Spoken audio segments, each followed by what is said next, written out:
Think about everything you were ever taught in school about history. Ancient Egypt, the pyramids, Mesopotamia, Rome, maybe Greece if your teacher had time. That, we were told, is where the story begins. But here's the problem. Modern humans, people who looked exactly like you, have existed for more than 300,000 years. And everything we call history covers barely the last 5,000. That means more than 95% of the human story is missing from our textbooks.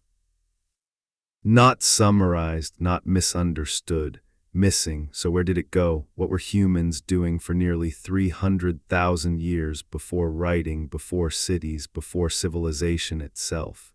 The answer is unsettling. We don't really know. Not in the way we know Julius Caesar. Not in the way we know Cleopatra. Not even close. There were no written records, no kingdoms to archive, no cities to excavate.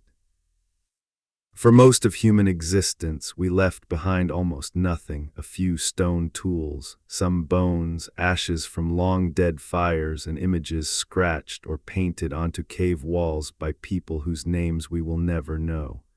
This isn't ancient history. It's something deeper, something stranger. This is deep time, a scale so vast that entire civilizations rise and fall in what amounts to a blink.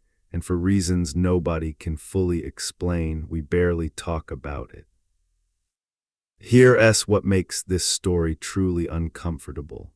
A human living 200,000 years ago had the same size brain as you, the same neural capacity, the same potential for language, emotion, imagination, and problem solving. If you could somehow bring that person into the present, dress them in modern clothes, they could walk down a city street without attracting a second glance. Given time, they could learn to read, to use a phone, to understand mathematics, to fall in love. They were not primitive versions of us. They were us, just living in a world before everything we take for granted existed. So what were they doing all that time? Were they just waiting around, hoping someone would eventually invent farming? That doesn't make sense. Humans are not passive. We are not patient in that way. We are curious, restless, creative. For nearly 300,000 years, people lived full lives. They raised children, they argued, they laughed, they told stories, they fell in love. They mourned the dead. They stared at the same stars you see now and wondered what it all meant. And yet when we talk about history, their lives are reduced to a single word: prehistory, as if nothing important happened, as if the story only begins once someone pressed symbols into wet clay. That idea is insane when you stop to think about it. We spend weeks studying how Egyptian engineers stacked stone blocks into pyramids 4,500 years ago. Impressive, absolutely. But we might spend 10 minutes, if we're lucky, on the fact that humans were creating breathtaking art 40,000 years ago. Art so advanced that when it was first discovered, scientists refused to believe ancient people could have made it. The truth forced them to rewrite everything they thought they knew. And that's the pattern. Every time we look deeper into the past, the story gets stranger and more impressive. If you're listening to this to relax or fall asleep, that's perfect. But before you drift off, I want you to understand something important. The people we're about to talk about are not aliens. They are not some failed experiment. They are not less evolved. They are your ancestors, your great-great-great-grandparents, repeated thousands of times, and they did things that should not have been possible. They crossed oceans without compasses. They survived ice ages that turned entire continents into frozen wastelands. They developed technologies we still struggle to fully understand. There is evidence of complex surgery 15,000 years ago, evidence of trade networks spanning thousands of miles, evidence of advanced astronomical knowledge. And here's the part that keeps archaeologists awake at night. We've probably found only a tiny fraction of what once existed. Wood rots, leather decays, cloth vanishes. And when the last ice age ended, rising seas swallowed entire coastal settlements, homes, tools, camps, knowledge gone forever beneath the ocean. entire chapters of human achievement erased. So what you're about to hear is not the complete story. It can't be. It's more like finding a handful of pages from a library that once contained thousands of volumes. But even those fragments are enough to completely change how we understand ourselves. They reveal a story older, stranger, and more epic than anything we were ever taught. So let's go back, before civilization, before agriculture, before writing, before everything. Back to when humans were just another species trying to survive on a planet that did not care whether we lived or died. Back to the missing 295,000 years. This is the story we forgot. Imagine someone who looks exactly like you. Same general height, same proportions, same skull shape. Now place that person in Africa 300,000 years ago. No cities, no farms, no metal, no writing, no civilization of any kind. This is the paradox at the heart of human prehistory. Anatomically, modern humans appeared hundreds of thousands of years ago. But for most of that time, they lived in ways that feel almost impossible for us to imagine. They were fully human, but their relationship with the world was completely different. The oldest known fossils of our species come from Morocco. When scientists first uncovered them, they assumed they would be around 200,000 years old. That fit the old model, but the dates came back wrong. The remains were over 315,000 years old. That discovery pushed the origin of our species back by more than 100,000 years and shattered the idea that humans evolved in one place at one moment and then spread outward. Instead, similar fossils appeared across Africa, in Ethiopia, in Kenya, in South Africa. Different populations spread across an entire continent, connected by migration and shared genes, all slowly converging toward the same modern human form. But here's the question that haunts anthropologists. Having a modern body doesn't automatically mean having a modern mind. Those early humans had brains just as large as ours. But were they thinking the same way? Did they imagine the future, tell stories? Ask why the world existed, or were they something else entirely? We don't know, and the uncertainty is maddening. For more than 100,000 years after modern humans appeared, the archaeological record is eerily quiet. Stone tools, hunting evidence, fire, but nothing that clearly screams symbolic thought. No art, no writing, no obvious ritual. For a long time, early Homo sapiens seemed archaeologically indistinguishable from other human species like Neanderthals. This sparked one of the biggest debates in anthropology. Did modern anatomy come first, with modern behavior appearing much later, or did humans always have the capacity for complex thought, but only began expressing it when conditions allowed? The first clues appear around 200,000 years ago. At a site in South Africa, archaeologists found evidence of systematic ochre processing. Ochre is a red and yellow pigment. You can't eat it. It doesn't make tools sharper. Which raises a question: why were humans collecting it, grinding it, transporting it? The simplest answer is the most profound: symbolism, decoration, ritual, identity.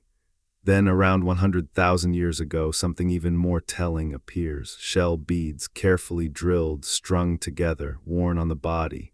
When you wear a bead, you're saying something: who you are, where you belong, what matters to you. This is abstract thought made visible. And then comes burial.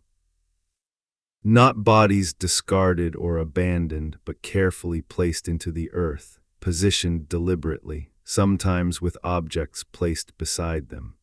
This is a mind grappling with death, with loss, with the idea that existence does not simply stop. Imagine the scene: someone dies. Instead of moving on, the group stops.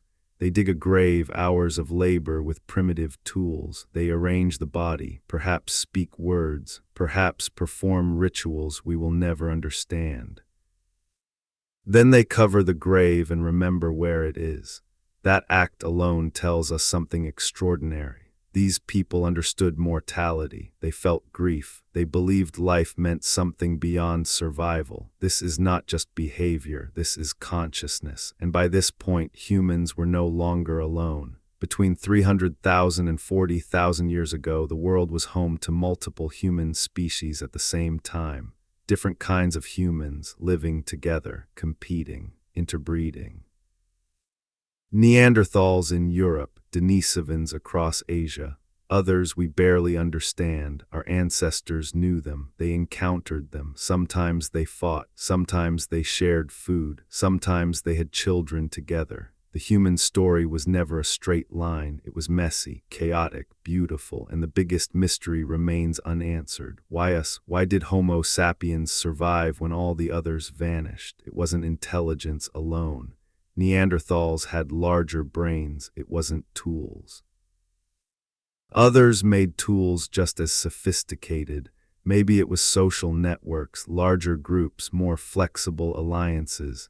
Maybe it was language, not just communication, but storytelling, teaching, imagination. Or maybe it was luck, climate shifts, random survival, right place, right time. What we do know is this. By around 70,000 years ago, something changed. The archaeological record explodes with creativity, art, music, trade, technology. Everything we recognize as human culture appears suddenly in geological terms. The hardware had always been there. Something unlocked the software. And that moment marks the beginning of a journey that would carry humans out of Africa and across the entire planet. But before that happened, before cities, before gods with names, before history itself, there was a way of life that shaped who you are more than anything that came after. That story comes next. Let's destroy a myth right now. When most people imagine a Stone Age human, they picture a half-animal creature, grunting, hunched, barely surviving, a life that is short, brutal, and empty. That image is wrong, dangerously wrong, because it blinds us to who these people really were. The humans living 50,000 years ago were not primitive versions of us. They were us, same brain, same emotional range, same intelligence. Drop a newborn from that era into a modern hospital, raise them in a modern family, and nothing about them would stand out. They would learn language, they would laugh at jokes, they would struggle with anxiety, they would dream. The difference wasn't biology, it was environment. So what was daily life actually like for your ancestors before cities existed? Let's walk through a day, not speculation, not fantasy, but based on decades of archaeological evidence and the study of the last remaining hunter-gatherer societies. You wake as the sun rises, not because an alarm pulls you out of sleep, but because your body is synchronized with light itself. You slept long, often 9 hours or more, especially in winter, but not all at once. Sleep came in waves. You drifted off, woke briefly, checked the fire, heard someone shift beside you, then fell asleep again. This broken sleep pattern wasn't a problem. It was normal. Humans didn't start sleeping in a single, uninterrupted block until the industrial age forced us to. You slept surrounded by others, family, children, elders, bodies close for warmth, breathing overlapping in the dark. Silence broken only by fire and night animals beyond the edge of camp. Morning begins quietly. No rush, no panic, no sense of being late. Food comes first, but not in desperation. Here's something that surprises most people. Hunter-gatherers were not constantly starving. Skeletal evidence shows they were generally well-nourished, often healthier than early farmers who came later.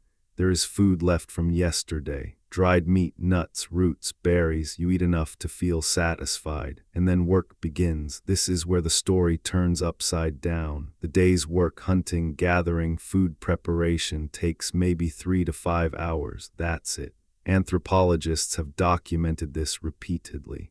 Among the Hadza of Tanzania, The Sand People of the Kalahari, indigenous Australians, different continents, different environments, same pattern, a few hours of focused effort, and then leisure, talking, resting, playing with children, making tools, telling stories, singing, sex. This is why anthropologist Marshall Solins called hunter-gatherers the original affluent society. Not because they had excess stuff, but because their needs were easily met. Compare that to modern life. Your ancestors likely worked fewer hours than you do, had more free time, more social connection, more rest. The work they did do, however, was incredibly skilled. Gathering food wasn't random. It required encyclopedic knowledge, hundreds of plant species, which roots were edible, which leaves cured fever, which berries were deadly, when to harvest, how to prepare, how to neutralize toxins. Mistakes could kill you. This knowledge wasn't written down, it lived in memory. Passed from elder to child through observation, repetition, and story. A skilled gatherer could scan a landscape and see invisible maps, that patch of ground, edible tubers 3 feet below, that tree, inner bark is food in late winter, that plant, seeds ready in 2 weeks. Remember this place. This was science, empirical, tested, refined. Hunting required the same level of sophistication, tracking an animal for days, reading broken twigs, compressed grass, faint impressions in dust. Understanding animal psychology, predicting behavior, knowing when not to hunt. The best hunters weren't the strongest. They were the most observant. They knew their prey better than most modern biologists know lab animals, and they didn't hunt alone. Cooperation was everything. Groups planned together, communicated constantly, drove animals toward ambush points, used terrain intelligently. This required trust, language, leadership that shifted depending on context. During a hunt, the best hunter leads. During a migration, the elder who knows the land decides. Authority was situational, not permanent. These societies were deeply egalitarian, not because of ideology, because inequality didn't work. You couldn't hoard food, you couldn't accumulate wealth while constantly moving. You couldn't dominate people you depended on for survival. Kill a large animal and you share it because it will spoil, and because tomorrow someone else might make the kill. This created a sharing economy enforced by logic, not morality. Children grew up surrounded by adults, not isolated into nuclear families, multiple caregivers, multiple teachers. This is called alloparenting, and it is likely the ancestral human norm. The modern isolated family is the anomaly. Education was constant, not formal, but intense. By adolescence, a child was expected to know animal behavior, plant medicine, tool making, navigation, social rules, story traditions. Plant medicine alone was astonishing. Hunter-gatherers knew which plants reduced fever, which eased pain, which treated infections. They knew willow bark relieved pain, what we now call aspirin. They understood antibiotics long before microscopes. They experimented, observed, refined. This was pharmacology, and it worked. So why did this lifestyle last for over 200,000 years? Because it was sustainable. Hunter-gatherers didn't just live in nature, they managed it. Controlled burning to renew grasslands, selective harvesting, encouraging useful plants to grow near camps, proto-agriculture without fields. When conditions changed, they moved, adapted, shifted diet. They weren't locked into one crop or one place. They were flexible, resilient, but there were limits. Population density stayed low. Technology advanced slowly, not because people were unintelligent, but because innovations were local and fragile. A technique could disappear if a group died out. And yet this way of life shaped our psychology, our need for social connection, our discomfort with hierarchy, our craving for variety, our anxiety in isolation. This is the world your nervous system evolved for, and then something happened that should not have happened. Humans began creating art, not simple marks, not crude scratches, but masterpieces. Picture descending into a cave in what is now southern France. No electric lights, no walkways, just darkness. You crawl through narrow passages. Cold stone, then suddenly the space opens, and the walls explode with life. Horses running, bulls charging, deer leaping, paintings layered with intention, movement captured with astonishing skill. This is Lascaux, 17,000 years old, and it is not even the oldest. Chauvet Cave is 36,000 years old. Some hand stencils in Indonesia date back nearly 40,000 years. For perspective, the Great Pyramid of Giza is 4,500 years old. These paintings are 8 times older. When the pyramids were built, these caves were already ancient, and yet the art is breathtaking. Shading, perspective, use of natural rock contours to give animals volume. This wasn't accidental, this was tradition, technique passed down over generations. But here's the mystery. Why these caves are deep, dangerous. Artists had to bring lamps, pigments, scaffolding, work by dim firelight. This was effort, this was important, but important for what? Hunting magic possibly, but many painted animals weren't hunted. At Chauvet, dangerous predators dominate: lions, bears, rhinos. Some researchers think these caves were sacred spaces, places of ritual, initiation, transformation. Imagine being a teenager thousands of years ago, crawling through darkness, emerging into a chamber where animals surround you on stone walls. That experience would change you. Others think the caves were storytelling spaces, maps, records, teaching tools. Or maybe they painted because they needed to, because humans create, because beauty matters even when survival is hard. Handprints remain, negative stencils, a palm pressed to stone, pigment blown around it. I was here. Some caves show adults and children side by side, parents and offspring marking existence together. This is the most human impulse imaginable, and art didn't stop there. Carved figurines appear, small, portable, ivory and stone, carefully shaped. Handled until polished smooth. Music appears, bone flutes with precise holes, capable of scales. Imagine that sound, a flute echoing through a cave 35,000 years ago. Music is older than agriculture, older than writing, older than civilization. And then came the ice. 20,000 years ago, the planet froze. Ice sheets kilometers thick, sea levels dropped hundreds of feet. The world became hostile, and humans adapted, tailored clothing, bone needles, layered garments. Shelters made from mammoth bones, fires fueled by bone when wood was scarce. Engineering, planning, coordination. They hunted megafauna, mammoths, rhinos, creatures that could kill a human instantly.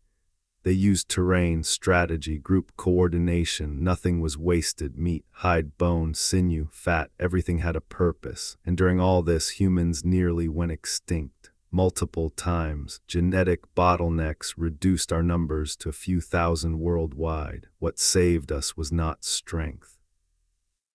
It was distribution, small groups scattered across vast areas, connected but independent. When one failed, others survived. And then humans moved out of Africa, along coasts, across land bridges, over open water. Australia, Asia, Europe, the Americas. No maps, no compasses, just knowledge passed down through story and memory.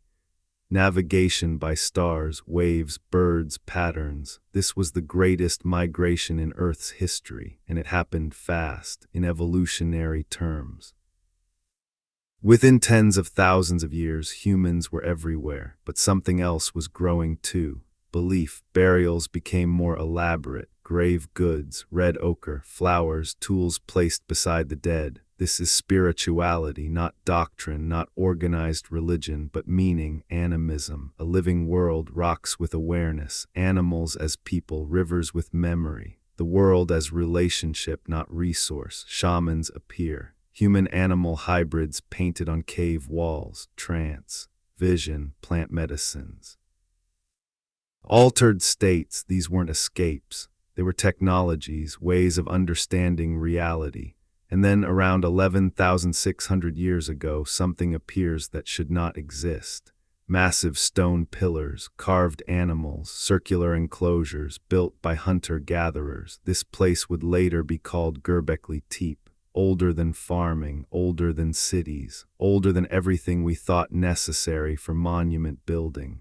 Religion may have come before agriculture, belief before surplus, meaning before cities, and soon the climate warmed, ice retreated, plants flourished, people began to stay, seeds planted, animals kept close, fields appeared, agriculture began, quietly, gradually, not as a revolution but as a drift, and everything changed. For hundreds of thousands of years, nothing about being human required staying in one place.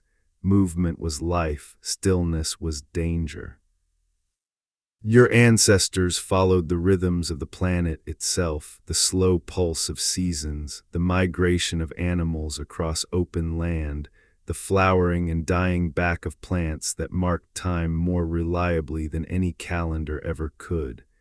They did not own land, they belonged to it. And then, almost invisibly at first, the world began to change. The ice loosened its grip. Glaciers that had dominated continents for millennia started to retreat, their meltwater carving new rivers, filling valleys, reshaping entire ecosystems faster than humans had ever witnessed before.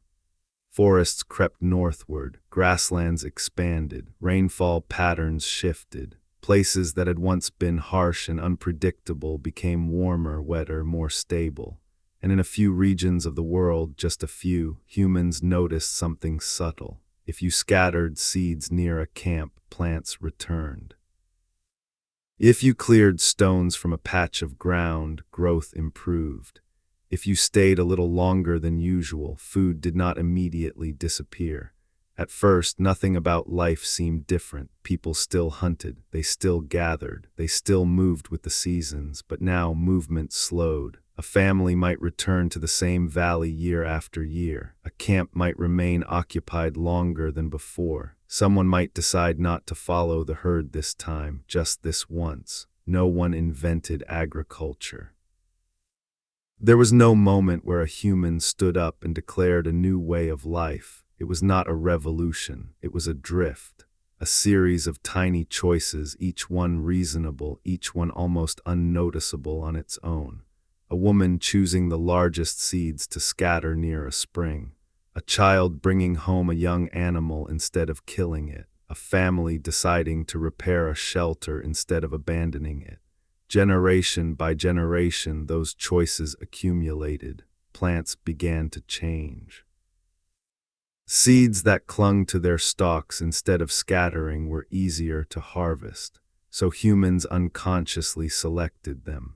Animals began to change. The most aggressive individuals were killed first. The calmer ones tolerated humans. Those were the ones that reproduced. Slowly, without anyone fully understanding what was happening, wild wheat became wheat. Wild goats became goats. The landscape itself began to bend toward human intention. And with that shift, a new problem emerged.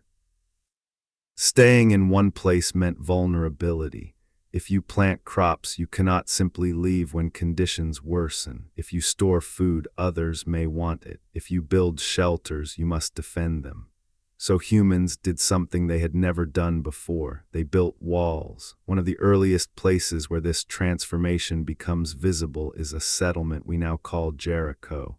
9,000 years ago, Jericho was not a city as we imagine cities today, but it was no longer a camp. Mud brick houses clustered together near a reliable water source. Fields of cultivated grain stretched outward, and around it all a massive stone wall rose from the earth. Near that wall stood a tower, stone, permanent, unmistakable. For the first time in human history, people were declaring something radical. This place is ours, not temporarily, not seasonally, forever. Around the same time, farther north, another experiment in human living took shape, a dense settlement with no streets.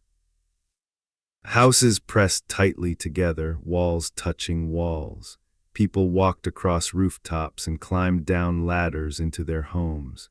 Inside, walls were painted with animals and abstract forms. Bull skulls were embedded into plaster. The dead were buried beneath the floors so that the living slept literally above their ancestors. This place would later be called Saddle Huruk. Here we can see the transition clearly.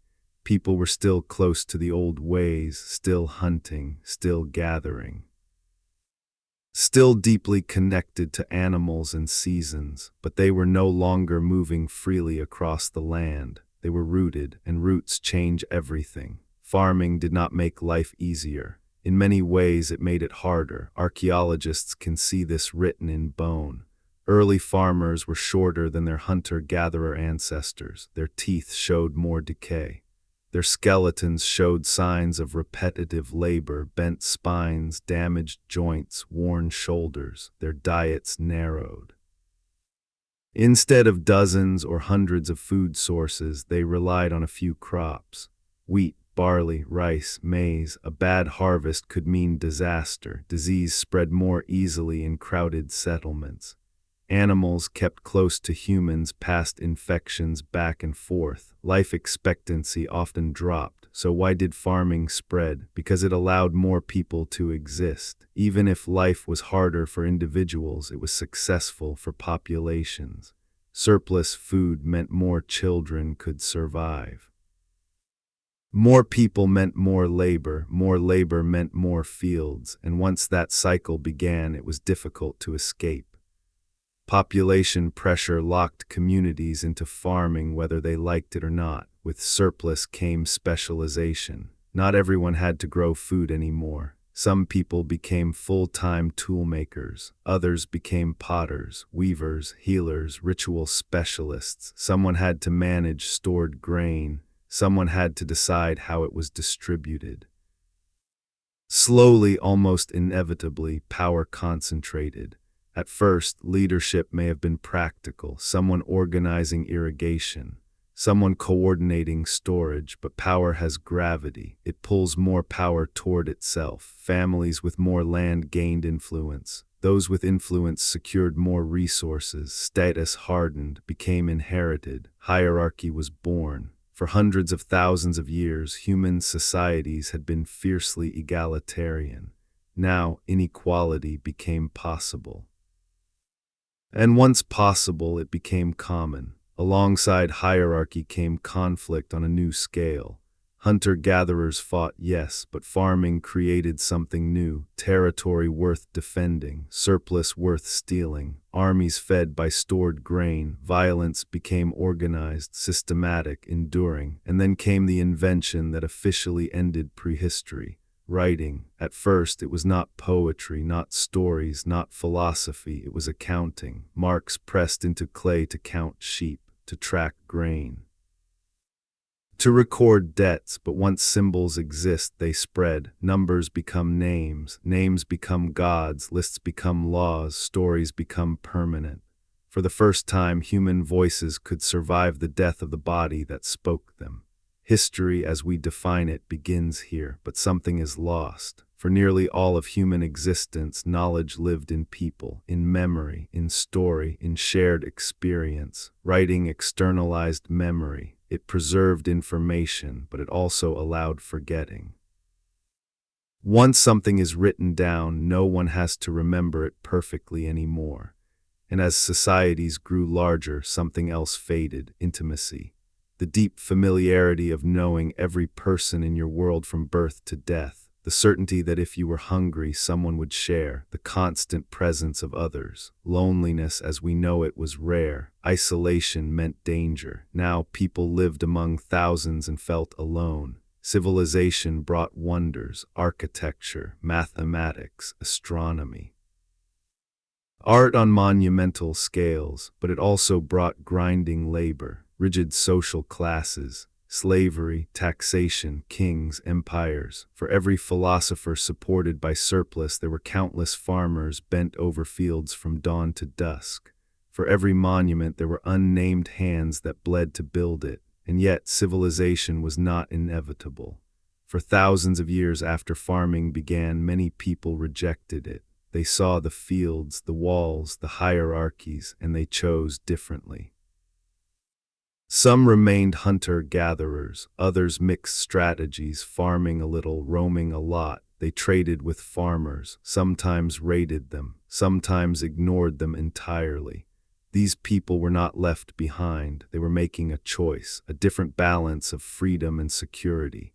And echoes of those choices remain today in the few remaining foraging and pastoral societies on Earth. They remind us that cities are not destiny.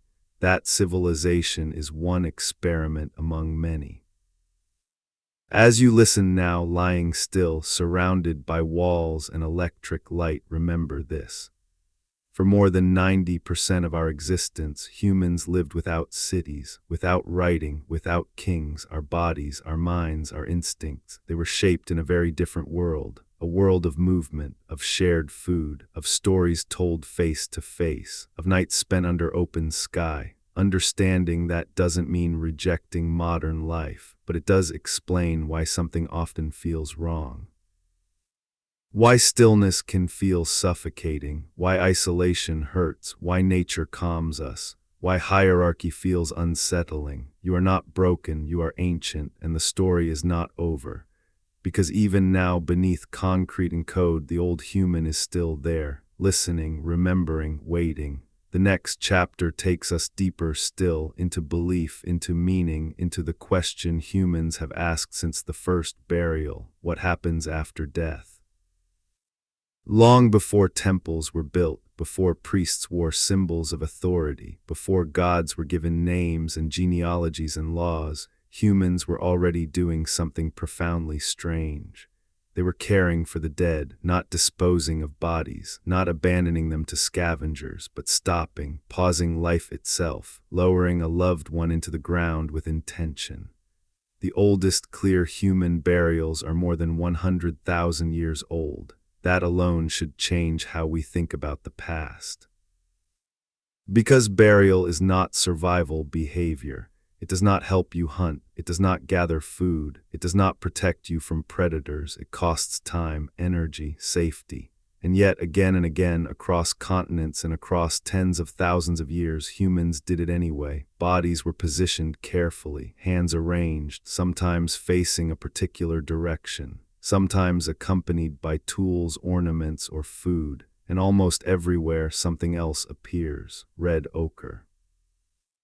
Iron-rich earth ground into powder, brilliant as dried blood, sprinkled over bodies, rubbed into skin, packed around bones. This was not random, this was ritual. But what did it mean? We will never know exactly. But the fact that it appears in graves separated by oceans and by tens of thousands of years tells us something crucial. Humans were thinking symbolically. They were assigning meaning to death. Some researchers believe ochre represented blood, life force, vitality. By covering the dead in red, perhaps people were trying to keep that life force present. Others believe it symbolized rebirth, the red of dawn, the promise that death was not an ending but a transformation. Either way, this was not fear alone. This was imagination. This was humans confronting the unbearable fact that someone could be here one moment and gone the next, and refusing to accept that disappearance as meaningless. Then there are the flowers. In a cave in what is now northern Iraq, archaeologists discovered pollen preserved in the soil around a Neanderthal burial. Not random pollen carried by wind, specific flowering plants, carefully placed. Someone brought flowers to the dead, not because they had to, but because they wanted to. That act is so deeply human it almost hurts to think about. Flowers do nothing practical. They wither, they die. They are beauty for its own sake. And someone tens of thousands of years ago thought that beauty mattered even in death, especially in death. From this point on, the archaeological record begins to whisper something unmistakable. Humans believed the world was alive, not metaphorically, not poetically. Literally, rocks were not just stone, they were beings. Rivers were not just flowing water, they had memory, intention. Animals were not resources. They were other people wearing different bodies, speaking different languages, participating in the same world from another perspective. Anthropologists call this worldview animism, but that word can be misleading. It sounds simplistic to modern ears, primitive, childlike. It was nothing of the sort. Animism was a sophisticated way of understanding a world in which everything was connected, responsive, and relational. When you live entirely within nature, dependent on it for food, shelter, medicine, and survival, you do not experience yourself as separate from it. You experience yourself as part of a conversation. The forest gives, but only if you know how to listen. The animals offer themselves, but only if you behave correctly. The river provides water, but only if you respect its power. Every action has consequences. Every imbalance must be addressed. In such a world, meaning is not abstract. It is lived, and if everything has a spirit, then some humans must be better at communicating with those spirits than others. This is where shamans appear. We see them in cave art, figures that are neither fully human nor fully animal. Bodies with antlers, faces with beaks, limbs transforming. These were not monsters, they were intermediaries, people who had learned how to cross boundaries, to leave ordinary consciousness behind and enter other states of awareness. How did they do it? Through rhythm. Drumming that lasted for hours, dancing until exhaustion dissolved the sense of self. Fasting, exposure to cold and heat. Sensory deprivation deep in caves where darkness erased all reference points, and often through plants. Hunter-gatherers knew their environments intimately. They knew which plants healed and which killed, and they knew which ones opened doors in the mind. Psychoactive plants were not recreational. They were technologies, tools for accessing non-ordinary reality. Through these altered states, shamans experienced visions, encounters with spirit beings, journeys to other realms, messages, instructions, songs. Were these experiences real? That question misses the point. They were real enough to shape societies, real enough to guide decisions, real enough to give meaning to suffering, loss, and uncertainty in a world where survival was never guaranteed. And then, near the end of the last ice age, humans did something that still defies explanation. They built monuments. Not villages, not houses, but massive ceremonial structures. At a hilltop in what is now southeastern Turkey, people quarried enormous stone pillars, some weighing over 20 tons. They carved animals into them, snakes, foxes, birds, lions. They arranged them in circles, they aligned them carefully, and they maintained this place for centuries. This site, now called Göbekli Tepe, is more than 11,000 years old, older than agriculture, older than pottery, older than metal. Built by people who were still hunting wild animals and gathering wild plants. According to everything we thought we knew, this should not exist. Monumental architecture was supposed to come after farming, after surplus, after social hierarchy. But here it is, stone on stone, effort beyond survival. The only explanation that makes sense is belief. Something mattered here more than food, more than comfort, more than efficiency. People traveled long distances to gather at this place. They worked together for reasons that cannot be reduced to practicality. Religion did not emerge from civilization. Civilization may have emerged from religion. Shared belief created shared identity. Shared identity allowed larger groups to cooperate long enough to stay, to plant, to build, to change the world permanently. And yet, even as humans settled, even as fields spread and walls rose, the old beliefs did not disappear. They were woven into the new world. Gods replaced spirits. Temples replaced sacred groves, priests replaced shamans, but beneath the structure the impulse was the same: to explain existence, to make sense of suffering, to believe that life meant something more than hunger and death. As you listen now in the quiet between thoughts, notice how familiar this all feels. The need for meaning, the fear of death, the desire to belong to something larger than yourself. These are not modern problems, they are ancient. They were born beside the first graves. They echo in every story ever told, and they will carry us into the next chapter. Because once humans began to believe, really believe, they were willing to reshape the entire planet to align with those beliefs, and the consequences of that choice are still unfolding. Once belief bound people together, once shared meaning made large groups possible, humans began to do something that would define the rest of our story. They began to move farther than ever before, not just a day's walk. Not just across familiar valleys or seasonal routes, but beyond the horizon, beyond the edge of the known world. Imagine a shoreline tens of thousands of years ago. The sea is rough, the air smells of salt and decay. The horizon is a hard line where water meets sky, and beyond it there is nothing you can see, no landmarks, no promises, no certainty. And yet humans crossed it. They did not stumble into the ocean by accident. You do not accidentally reach Australia. You do not accidentally cross 90 kilometers of open water. Those journeys were deliberate, planned, repeated. Someone looked at the sea and believed there was land beyond it. Someone trusted patterns, stars rising and setting, birds flying out at dawn and returning at dusk, the feel of currents against skin. Someone remembered stories of others who had gone and returned. Boats were built from materials that leave almost no trace: wood, fiber, skin, lashed together with knowledge rather than metal. Carrying families, not just explorers, carrying food, tools, children, and memory. And when they arrived, they did not simply survive. They adapted. They learned new animals, new plants, new seasons. In Australia, humans arrived at least 65,000 years ago.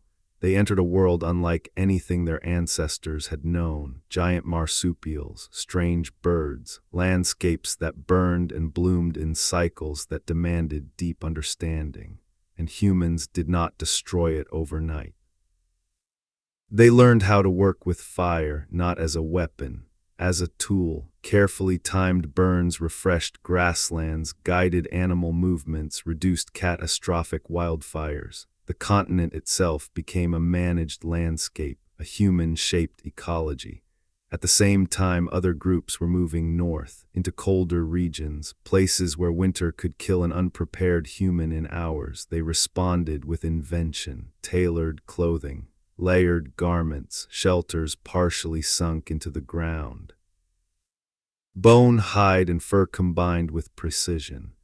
This required planning far beyond immediate survival. You cannot make winter clothing in winter. You must imagine the future, prepare for it, and imagine it accurately. Humans crossed deserts, mountain ranges, frozen plains. They entered Europe and encountered other humans already there. Neanderthals, strong, adapted, experienced survivors of ice ages. These encounters were not simple. Sometimes they competed. Sometimes they avoided each other. Sometimes they shared knowledge. Sometimes they shared genes. Modern humans outside Africa still carry Neanderthal DNA, not as a curiosity, as a reminder that extinction is rarely clean. It is messy, intimate, personal. In Asia, humans met Denisovans. We know them mostly from DNA rather than bones, ghosts in our genome.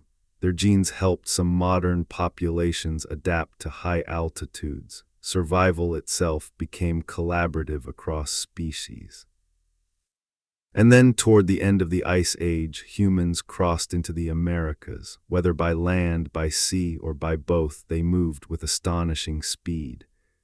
Within a few thousand years, people reached the southern tip of South America. They adapted to tundra, rainforest, plains, mountains, every environment Earth could offer. No other large mammal has ever done this, not before, not since. And they did it without cities, without writing, without centralized control.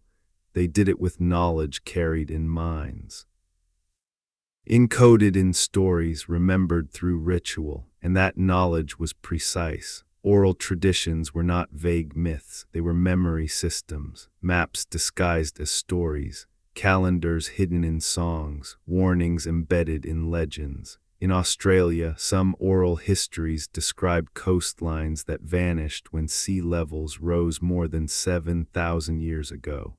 They remembered floods long after the water erased all visible evidence. In the Pacific, navigation songs encoded star paths, wave patterns, and island sequences. If you sang the song correctly, you arrived safely. If you forgot a verse, you died. Memory mattered. Forgetting was fatal. So stories became sacred, repeated, corrected, guarded by elders, wrapped in meaning so they could not be discarded casually. Myth was not fiction. It was survival technology, but not everything survived. Most tools were made of wood, fiber, leather, plant material. All of it vanished. Entire technologies disappeared without a trace. Ways of building boats, weaving nets, preserving food, fermenting plants, medicines that could cure pain or kill parasites, gone, lost with the last person who remembered how.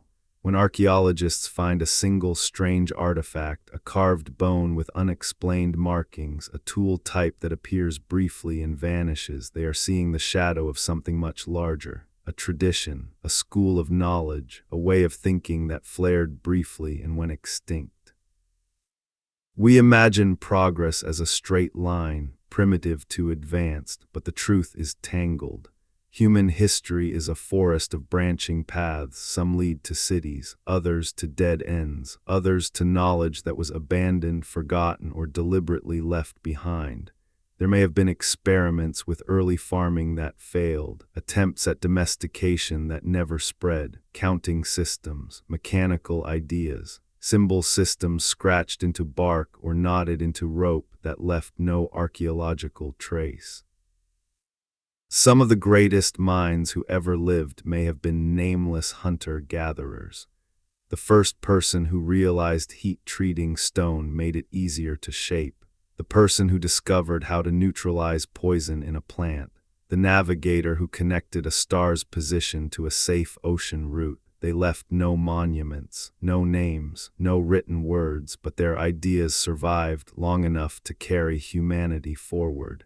And this is where the word primitive collapses completely. To survive without infrastructure requires intelligence of a different kind. Knowing hundreds of species by sight, remembering water sources visited years ago, reading weather from smell and wind, navigating landscapes the size of small countries without maps, coordinating groups without hierarchy, maintaining peace through social bonds rather than force. This was not simple life. It was demanding, complex, relentlessly cognitive, and it shaped us, every instinct you have for storytelling. For cooperation, for fairness, for anxiety, for curiosity. These were forged during this long, undocumented stretch of time, the so-called missing years. They were not empty. They were full of experimentation, failure, success, love, fear, beauty, and all of it carried forward into the next transformation, because eventually the movement slowed, the world warmed, plants flourished, and humans began once again to stay. That next choice would change everything. And its consequences are still unfolding.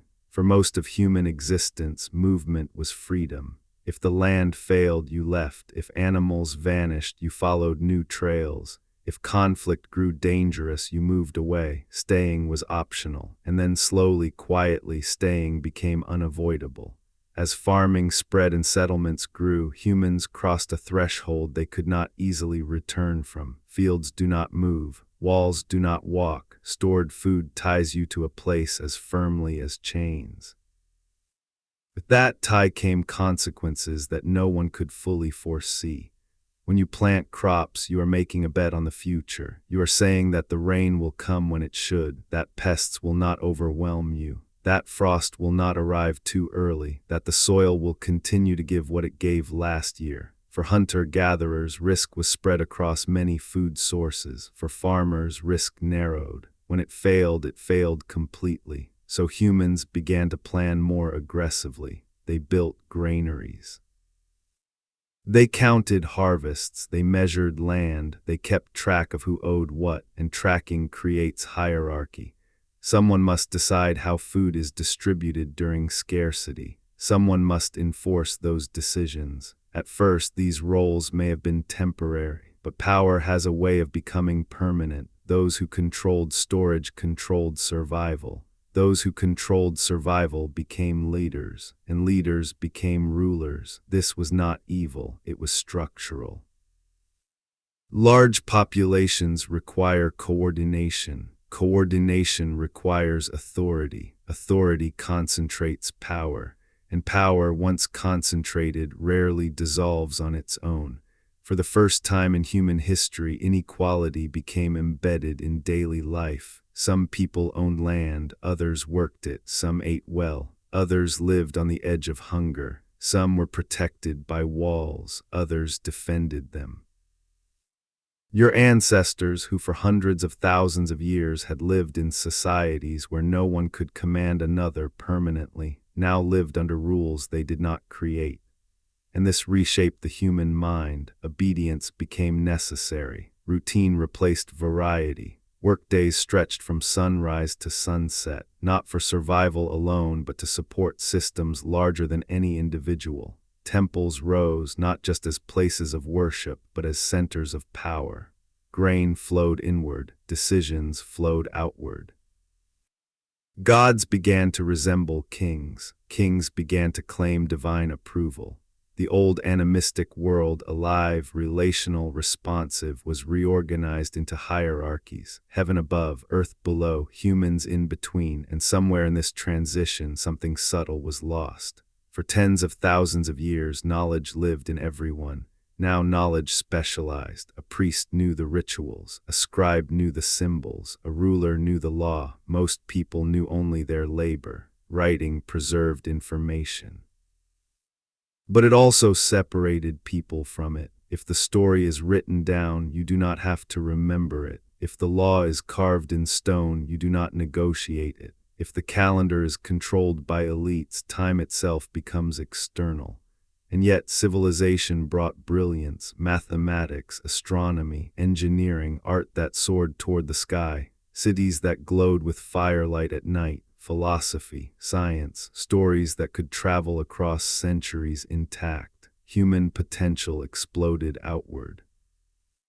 But the cost was constant pressure, crowded living, disease, competition, organized warfare, slavery, taxation. For the first time, violence was industrial, planned, sustained. Empires rose by feeding armies with surplus grain. They fell when that system collapsed, and collapse was frequent. Drought, flood, soil exhaustion, rebellion. Civilizations flickered like brief flames in the long dark of human time.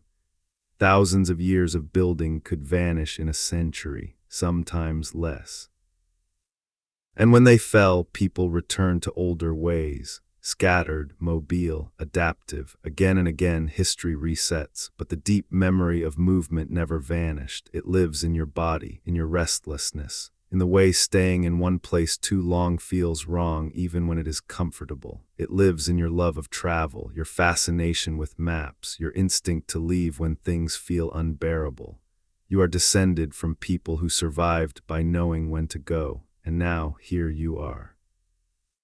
Living in the densest, fastest, loudest environment humans have ever created, surrounded by millions, yet often alone, connected constantly, yet rarely deeply. Your nervous system, designed for campfires and familiar faces, tries to interpret traffic, deadlines, screens, and endless information as if they were predators or storms. Stress rises. Anxiety becomes chronic. Sleep fractures. Loneliness spreads even in crowds. This is not weakness. It is mismatch.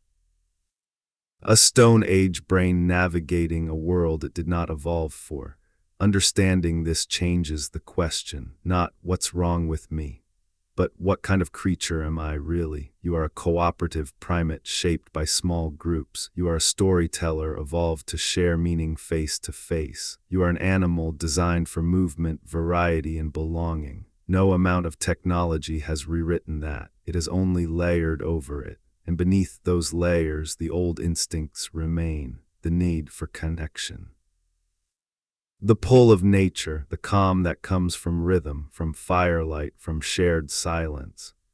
This does not mean civilization was a mistake, but it does mean it is incomplete. It solves problems our ancestors faced and creates new ones they never did. The question now is not whether we can return to the past. We cannot. The question is whether we can remember it.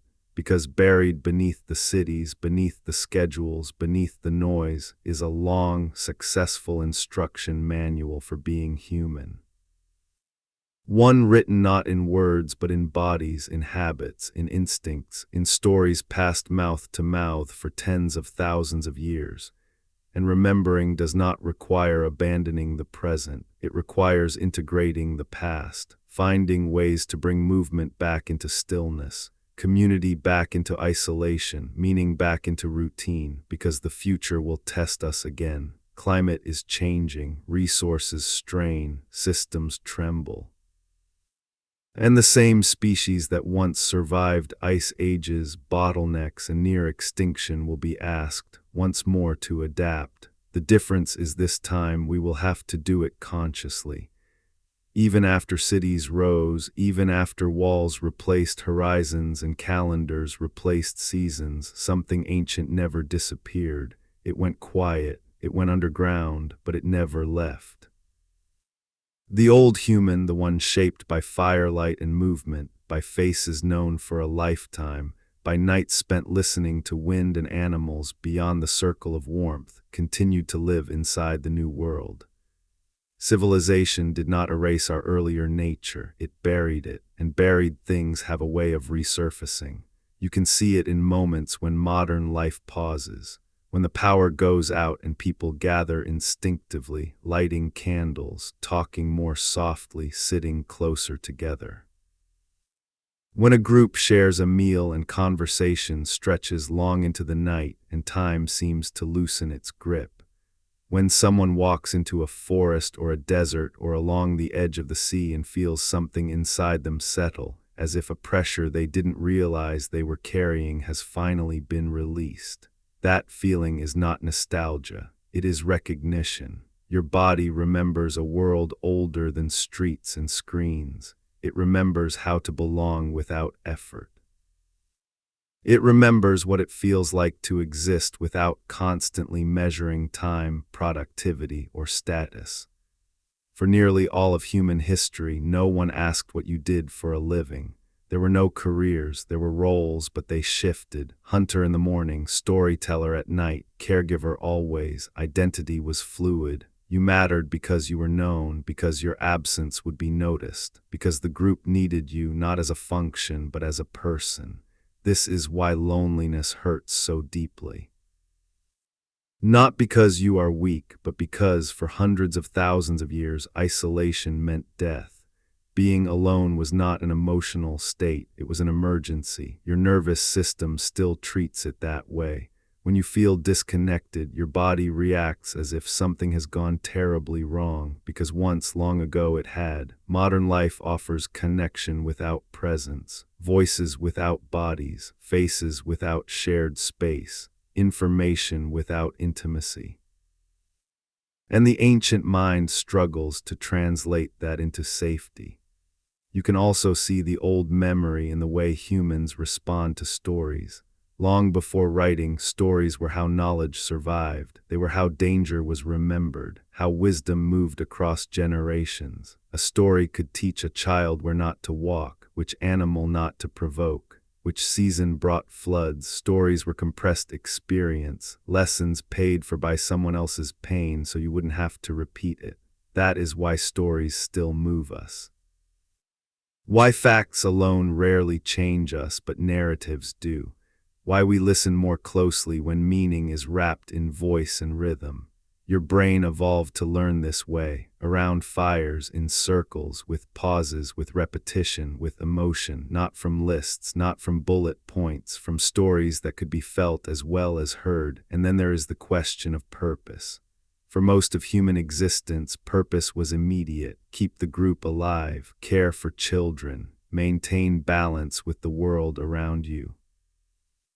Meaning was embedded in daily life. You did not have to search for it. Now meaning is abstract, distant, something to be found, achieved, or earned. This is not because modern humans are confused. It is because the structures that once provided meaning were dismantled and replaced with systems designed for efficiency, not belonging. Your ancestors did not ask whether life had meaning. They experienced it constantly, in shared effort, in shared risk, in shared survival. When someone brought down a large animal, the entire group ate.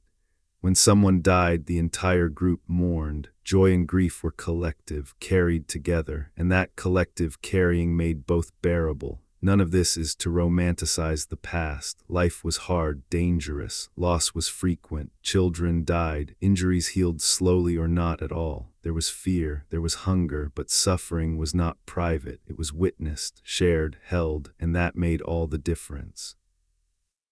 Modern life often asks you to suffer quietly, to keep functioning, to remain productive, to hide grief behind schedules and screens. Your ancestors had no such expectation.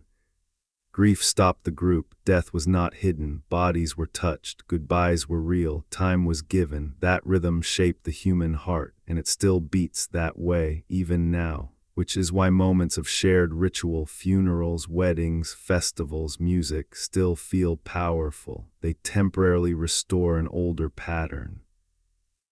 They remind the body what it is like to move in synchrony with others, to feel part of something larger and alive. This ancient memory also explains our relationship with the natural world. For most of our existence, nature was not scenery. It was not a place you visited, it was home. Every sound mattered, every change signaled something. A shift in wind meant weather, bird behavior meant danger or opportunity. Clouds were read like text. The land itself was a story, layered with meaning, history, and instruction.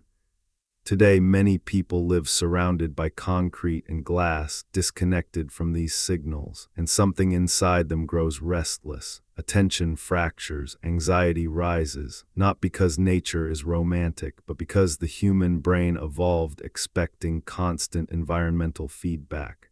Silence, monotony, artificial light, these are new conditions, and the old brain does not fully understand them. It keeps searching. For patterns, for connection, for signs. This is why people are drawn again and again to the idea of getting away. Why mountains, forests, oceans, and deserts pull at us with a force that feels irrational. It is not escape, it is return, a brief alignment with a world that shaped us. And when that alignment happens, even briefly, something deep relaxes, breath slows, thoughts settle. The body feels for a moment like it is where it belongs. This ancient memory is not a problem to be solved. It is a resource, a reminder. It tells us that humans have lived many ways, that the systems we inhabit now are not the only ones possible, that cooperation, sharing, and balance are not ideals. We practice them successfully for tens of thousands of years. As the future grows more uncertain, as climates shift and structures strain, this memory may become essential again, not as nostalgia, but as knowledge of how to adapt, how to cooperate, how to survive without destroying the systems that sustain us. The people who lived in the so-called missing years were not waiting for civilization. They were experimenting, learning, failing, trying again. They left us more than bones and tools. They left us instincts, patterns, ways of being human that still live beneath everything we have built. And as you listen now in stillness, that memory is closer to the surface than you might think. It speaks in your need for connection, in your discomfort with constant pressure, in your longing for slower rhythms and deeper bonds. It is not asking you to abandon the present. It is asking you to remember where you came from, and that remembering is not the end of the story. It is preparation. To truly understand what it means to be human, you have to stretch your sense of time far beyond what feels comfortable. Not decades, not centuries, but hundreds of thousands of years. Because on that scale, almost everything we call normal becomes strange. Cities are new, nations are new, money is new, writing is new. Even agriculture, the foundation of modern life, is a recent experiment. What is ancient is the human mind, a mind shaped by uncertainty, by changing landscapes, by the constant need to read the world closely and respond quickly. For most of our existence, the future was not a plan, it was a question. Will the rains come? Will the herd return? Will the winter be harsh? Will the children survive? Living in that uncertainty did not make humans helpless, it made them attentive, hyper-aware, sensitive to patterns others might miss. This sensitivity is still with us. It shows up as curiosity, as imagination, as anxiety, as the urge to scan, to predict, to prepare. In the ancient world, these traits were life-saving. Today, they often feel overwhelming. The same brain that once watched for predators now watches notifications. The same alertness that once tracked storms now tracks deadlines. The system never truly turns off, and it was never designed to. Understanding this reframes modern stress, not as personal failure, but as ancient vigilance with nowhere to land. Your ancestors lived in a world where danger had edges, a rustle in the grass, a sudden silence, a shift in wind. Threats appeared, demanded action, and resolved. Modern threats are abstract, endless: financial insecurity, social comparison, information overload. The brain treats them as real dangers but cannot fight or flee, so it stays tense constantly. This is why rest is so difficult now. True rest, deep rest, requires a sense of safety. For most of human history, safety came from proximity, from knowing who was near you, from hearing familiar breathing in the dark, from seeing the same faces every day. Safety was social. Today, safety is outsourced. Locks, systems, institutions, insurance. They work, but they are impersonal. They do not speak to the ancient part of the brain that evolved to measure safety by closeness and trust. That part still waits for signals it rarely receives. This is why community feels nourishing in a way nothing else quite does. Why even brief moments of genuine connection can feel restorative beyond logic. Your nervous system recognizes them as proof that you are not alone, that someone has your back, that if something goes wrong, you will not face it in isolation.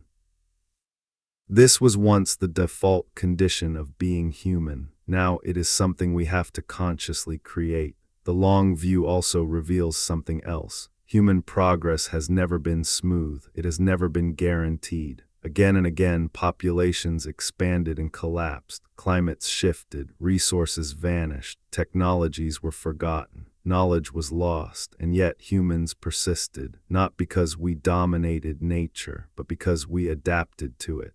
We changed our behavior faster than our biology. We shared information, we learned from mistakes, we copied what worked and abandoned what didn't. Culture, not strength, was our greatest survival tool. Culture allowed ideas to move faster than genes. A hunting technique developed in one valley could spread across a continent. A tool improvement could save lives generations later. A story could warn people who had never seen the danger themselves. This is why storytelling is not entertainment, it is inheritance. Every story carries compressed experience. It allows one lifetime to inform another. And this inheritance does not stop with ancient myths. You are participating in it now, listening, absorbing, connecting threads across time. Your brain is doing what it evolved to do, learning through narrative, placing yourself inside a larger pattern, finding orientation. This is why the deep past matters, not as trivia, not as nostalgia, but as context. Without it, modern life feels disorienting. Pressure without purpose, speed without direction. But when you zoom out far enough to see the full arc, the confusion softens. You realize that what feels like personal struggle is often collective transition, that your discomfort may be a signal, not a flaw. a reminder that systems can grow faster than the humans inside them, and that adaptation is not finished. It never is. We are still changing, still experimenting, still trying to balance growth with sustainability, connection with scale, innovation with wisdom. The people who lived through the so-called missing years were not waiting for us. They were solving their own problems with the tools they had under conditions that would terrify us. They were not lesser, they were different, and in many ways they were extraordinarily skilled at being human. As you listen now, your mind drifting between images of long-gone landscapes and your own quiet surroundings, consider this. You are not standing at the end of history. You are somewhere in the middle.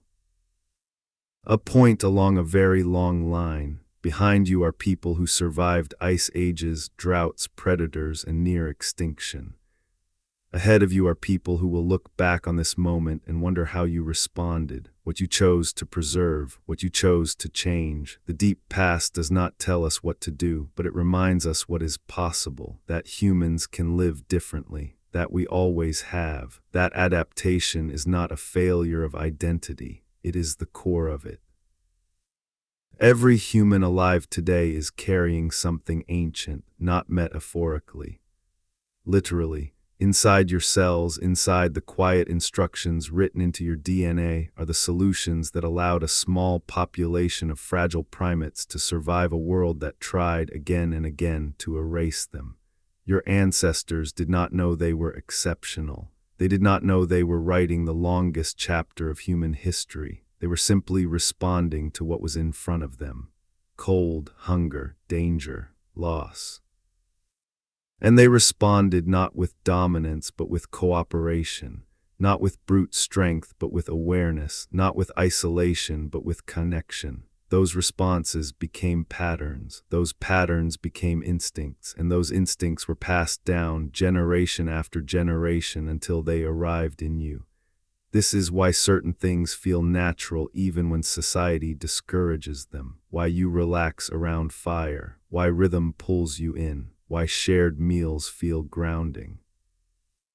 Why being seen, truly seen, by another person can quiet the mind in ways nothing else can. These responses were selected for. They kept people alive. They helped groups hold together during times when fragmentation meant death. And yet modern life often asks you to suppress them, to eat alone, to work alone, to process emotions privately, to compete instead of cooperate. This creates friction, a constant, low-level tension between how the world is structured and how you are structured. Understanding that tension does not make it disappear, but it gives it meaning. It allows compassion to replace self-judgment. It allows you to see anxiety not as a defect but as vigilance without a clear target. Loneliness not as failure but as an alarm system tuned for a different world. Even creativity, your urge to make things that are not strictly necessary, comes from deep time. Art did not begin in galleries, it began in caves. In moments when survival had been secured just long enough for the mind to wander, to imagine, to mark existence, to say, "I was here." That impulse never went away. It became paintings, music, stories, architecture, science, technology, but at its core it is still the same act, a human reaching outward, trying to connect with something beyond immediate survival, trying to make sense of being alive. The deep past also reminds us of something humbling. Humans are not separate from the world they live in. For most of our history, we understood this intuitively. The land was not property, it was relationship. Take too much and the land would respond. Ignore patterns and the world would correct you harshly. Balance was not a philosophy, it was feedback. Civilization weakened that feedback loop. It allowed us to extract resources from distant places, to buffer ourselves temporarily from consequences. But temporarily is the key word. The planet has not changed, only the scale has. And now once again we are being reminded that no system exists outside of the world that sustains it. Your ancestors lived with that awareness every day. not as ideology, as lived reality. They knew that survival was collective, that no one endured alone for long, that adaptability mattered more than dominance. These are not outdated lessons, they are unfinished ones. As technology accelerates and environments shift, the skills that carried humans through the missing years may become relevant again. Not in their original form, but in principle, cooperation, flexibility, attention to feedback, shared responsibility, the ability to change course when a path stops working. The long view teaches us patience. It shows us that transformation happens slowly then suddenly, that what feels permanent rarely is. That societies rise and fall, but human needs remain remarkably consistent. Connection, meaning, safety, belonging, and perhaps the most important thing the deep past offers is perspective. When you feel overwhelmed by the present, remember this. You come from people who survived without certainty, without guarantees, without control. They lived with risk every day, and they endured not because they were fearless, but because they leaned on each other. They shared knowledge. They adapted. That inheritance is still active. You are not facing the future alone.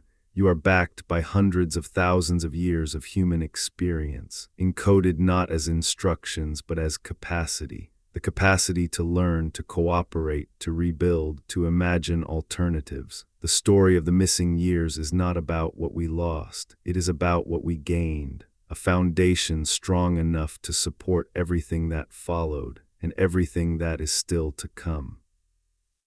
When you place yourself inside this long human story, something subtle begins to shift. The present stops feeling like the center of everything. It becomes a moment important, yes, but not unique in its uncertainty. Your ancestors lived through times when the world changed faster than they could explain. Ice advanced where forests once stood. Rivers dried and reappeared generations later. Animals that had sustained entire cultures vanished. They did not have models. They did not have forecasts. They had observation, memory, and each other, and that was enough. Every major transformation in human history has felt, to those living through it, like the end of the world they knew. The first people who watched familiar hunting grounds turn into desert did not know a greener time would return. The first farmers who saw crops fail year after year did not know new methods would emerge. The first city dwellers who lived through collapse did not know that elsewhere, humans were adapting in different ways. We only see these periods as chapters because we look backward. Living through them is always disorienting, and that is where we are now, not at the end of history, but in the middle of another transition. Technology has accelerated faster than culture can adapt. Information moves faster than wisdom. Systems grow larger than the humans inside them can emotionally process. And once again, the ancient mind is being asked to do something extraordinary, to adapt. But adaptation does not always mean invention. Sometimes it means remembering that humans are not meant to live entirely abstract lives. That meaning does not come from accumulation alone, that no amount of efficiency can replace belonging. That survival has always depended on cooperation more than competition. When you strip human history down to its essentials, these patterns repeat with relentless clarity. Groups that share survive longer than groups that hoard. Communities that remain flexible endure longer than those that rigidly defend failing systems. Cultures that listen to feedback from their environment last longer than those that try to overpower it. These are not moral lessons, they are evolutionary ones, and they were learned the hard way over hundreds of thousands of years through loss, trial, and repetition. The deep past also reminds us that no single way of being human is permanent. For most of our existence, humans lived in small bands. Then some settled, then some built cities, then some empires collapsed, then others rose. Again and again, humans reorganized themselves in response to changing conditions. What feels fixed now will not feel fixed forever, and that is not a threat, it is a promise, because it means alternatives are always possible. When modern life feels rigid, overwhelming, or disconnected, it is not because humans are failing. It is because systems have outpaced the biological and social frameworks they depend on, and systems can change, they always have.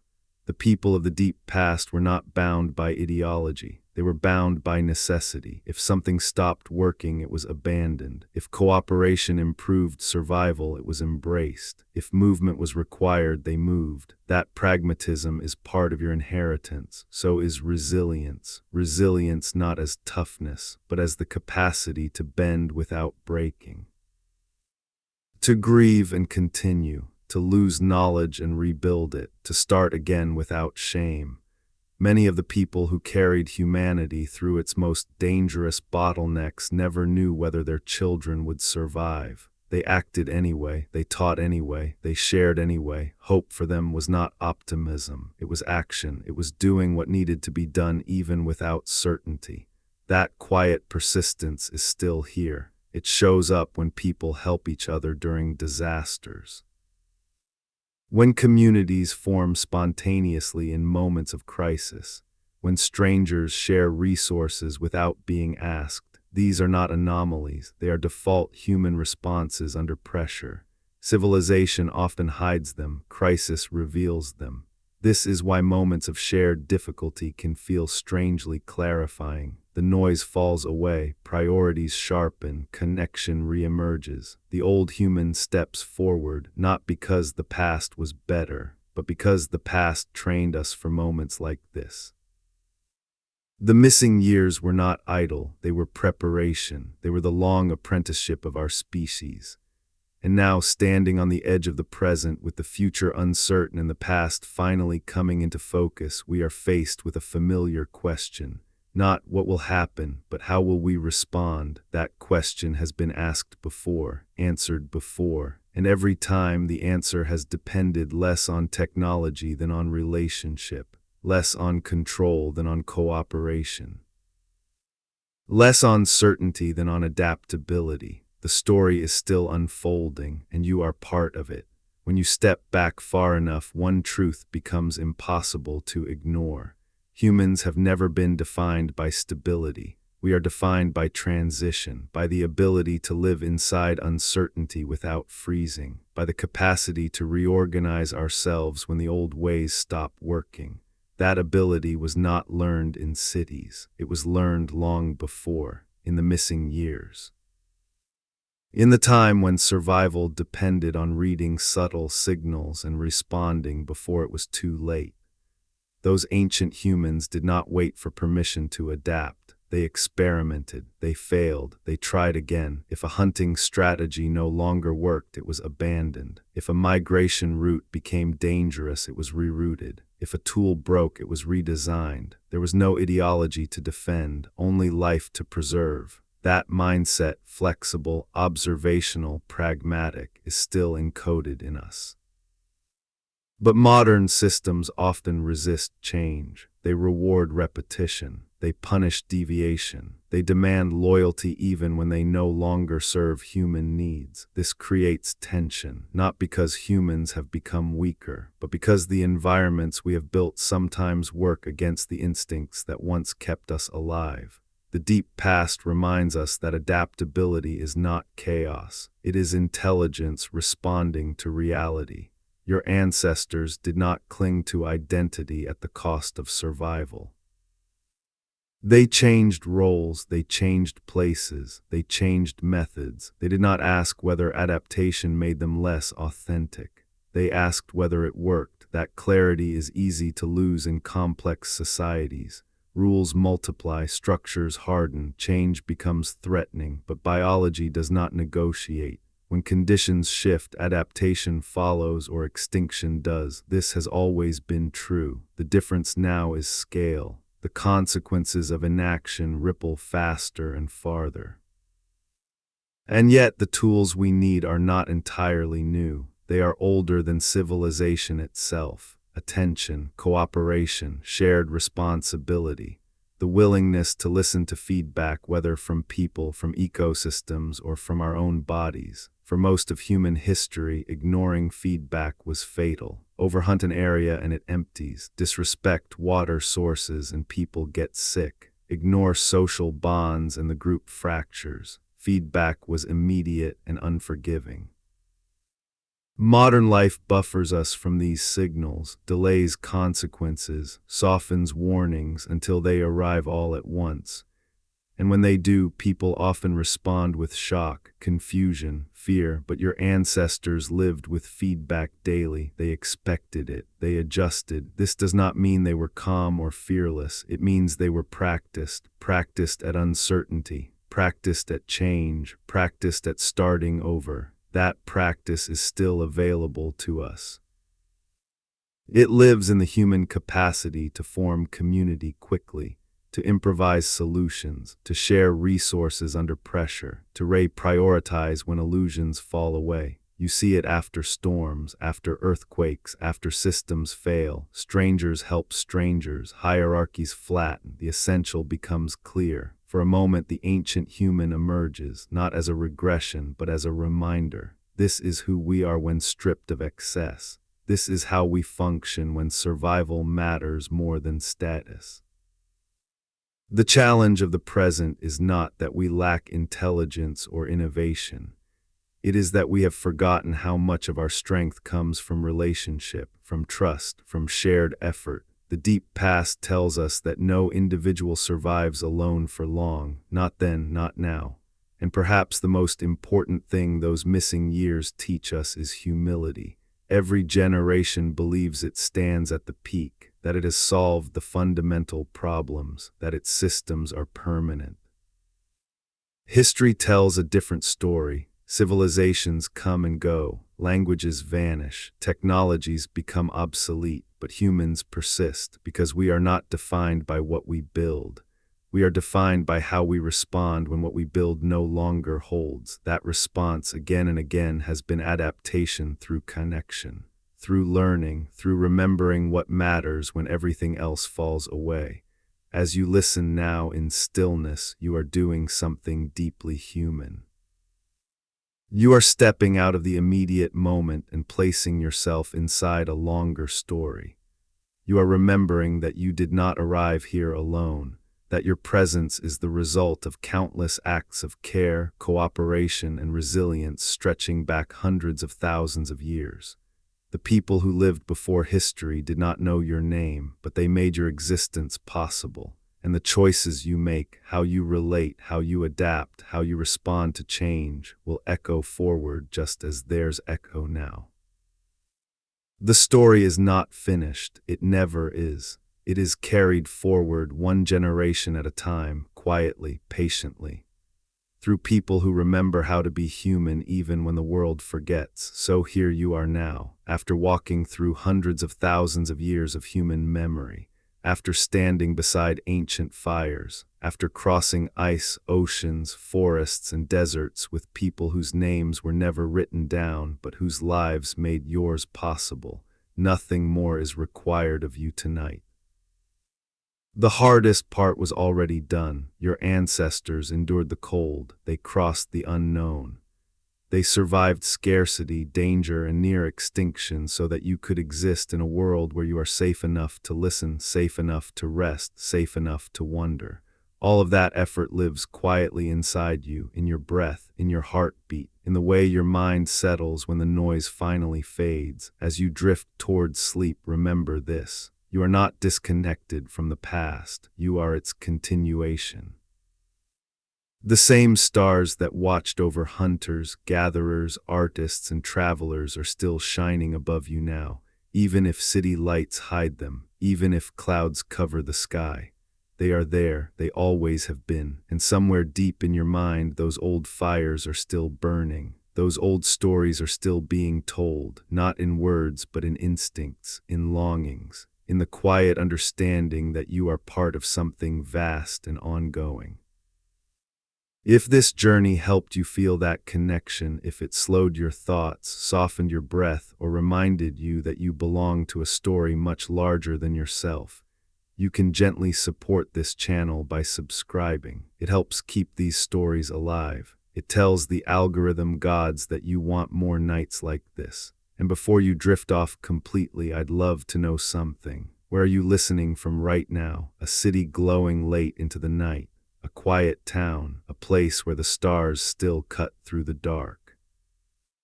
Leave a comment and tell me where you are in the world and what time it is there. It's a small way for all of us across time zones, across continents, to sit around the same fire for just a moment longer. For now, there's nothing else you need to do. Breathe, rest, let your thoughts loosen their grip. You are safe, you are connected, you are part of an unbroken human story that stretches far behind you and far ahead. Good night.